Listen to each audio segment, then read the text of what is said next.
ప్రపంచంలోనే అతిపెద్ద డెమోక్రసీలో బతుకుతున్నాం.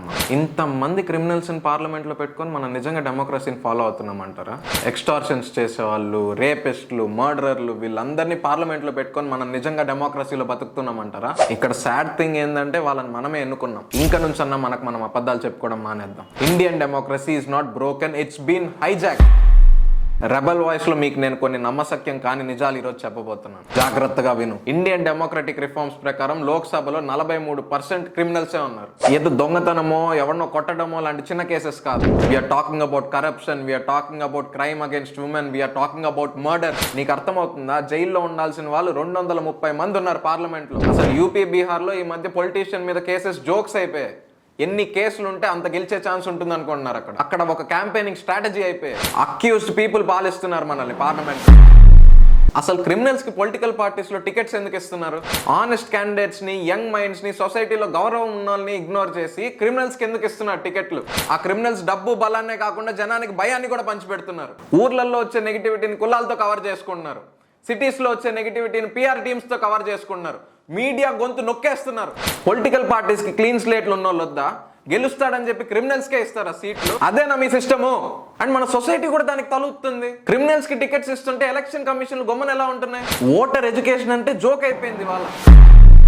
అసలు మీడియా అటెన్షన్ కూడా బాలీవుడ్ వెడ్డింగ్స్ మీదకి, ఐపీఎల్ ట్రోఫీస్ మీదకి డైవర్ట్ అయిపోయింది. అసలు సిస్టమ్ ఈ రోజు ఇలా ఉందంటే అది కేవలం పొలిటికల్ పార్టీస్ తప్పు అవ్వదు, ఓటర్స్ తప్పు కూడా చాలా ఉంది. ఈ రోజు క్రిమినల్స్ కి పార్టీస్ లో టికెట్స్ ఇస్తున్నారంటే అది పార్టీస్ తప్పు ఒకటే కాదు, ఓటర్స్ తప్పు కూడా. ట్రైన్ చేశారు మనల్ని కరప్షన్ యాక్సెప్ట్ చేయండి అని. వాడు దొంగ అయినా మన కమ్యూనిటీని ప్రొటెక్ట్ చేస్తాడు రా.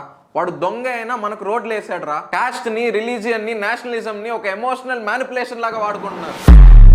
పరిస్థితి ఎంత దారుణంగా ఉందంటే సీఎంలు చెప్పే మేనిఫెస్టోలు జోక్స్ అయిపోయాయి, మీమ్స్ అయిపోతున్నాయి. ఇది ఫ్యూడలిజం, డెమోక్రసీ కాదు. ఒక క్రిమినల్ లా మేకర్ల పార్లమెంట్లో కూర్చోవడం ఎంతవరకు కరెక్ట్?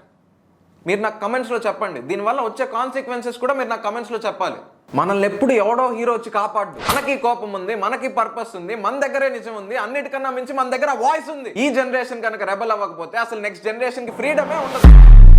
ఇది కేవలం 5 ఏళ్లకు ఒకసారి వచ్చే ఎలక్షన్స్ గురించి కాదు, ఇది ఎవ్రీడే జస్టిస్ గురించి. ఉన్న లాస్ అన్నిటిని బ్రేక్ చేసే క్రిమినల్ పొలిటీషియన్స్ మంచి లాస్ ఎలా చేస్తాడు అనుకుంటున్నావు? వాడు అసలు ఓటర్ ఎడ్యుకేషన్ గురించి పట్టించుకోరు. అందరూ ఎడ్యుకేట్ అయితే వాడు గెలవలేడు కాబట్టి. ఒక రేప్ చేసిన అసెంబ్లీలో కూర్చుంటే రేప్ విక్టిమ్స్ కి జస్టిస్ ఎలా దొరుకుతుంది? లాస్ బ్రేక్ చేసిన వాళ్ళని అసెంబ్లీకి పంపిస్తే కాన్స్టిట్యూషన్ కి ఏం విలువ ఉంటుంది? ఈ ప్రాబ్లం కి సొల్యూషన్ కావాలంటే ఆన్సర్ నీ దగ్గరే ఉంది. నువ్వే మార్చగలవు దీన్ని. ఏదో మొక్కుబడిగా ఓట్లు వేయడం మానేయాలి. ఓటేసే ముందు క్యాండిడేట్ ని మీరు చెక్ చేయాలి. వాళ్ళ అఫిడవిట్స్ మీరు చదవాలి. మీ జడ్జ్మెంట్ తో వాళ్ళని ఇంటరాగేట్ చెయ్యాలి. రెండోది, మీ సర్కిల్లో ఉన్న వాళ్ళందరికీ కాల్ చేయండి. ఫ్యామిలీ, ఫ్రెండ్స్ అందరితో చెప్పండి. కులం పేరుతో, కమ్యూనిటీ పేరుతో క్రిమినల్స్ ని డిఫెండ్ చేయడం ఆపమనండి. మూడోది అండ్ అన్నిటికన్నా ఇంపార్టెంట్ అయింది, ప్రూవెన్ సీరియస్ క్రిమినల్ ఛార్జెస్ ఉన్న వాళ్ళకి టికెట్లు ఇవ్వడం మానేయాలి. నేను రూమర్స్, అలిగేషన్స్ గురించో మాట్లాడట్లేదు. సీరియస్ ప్రూవెన్ క్రిమినల్ ఛార్జెస్ ఉన్న వాళ్ళకి పొలిటికల్ పార్టీస్ టికెట్లు ఇవ్వడం ఆపేయాలి. నీ ఓటు బలం ఏంటో నువ్వు రియలైజ్ అవ్వాలి. డెమోక్రసీ అంటే 5 yearsకి ఒకసారి వచ్చే ఈవెంట్ కాదు, అది ప్రతిరోజు మనం చేసే యుద్ధం. ఇంకోసారి ఇండియా మారదు అని చెప్పే ముందు నువ్వు గుర్తుపెట్టుకోవాలి, ఓటేసింది నువ్వు, ఇండియా కాదు. ఓటు హక్కు ఉన్నది నీకు, దేశానికి కాదు. క్రిమినల్స్ కి ఓటేసిన ప్రతిసారి నీ దేశంలో క్రైమ్ పెరగాలని నువ్వు ఓటేసినట్టే.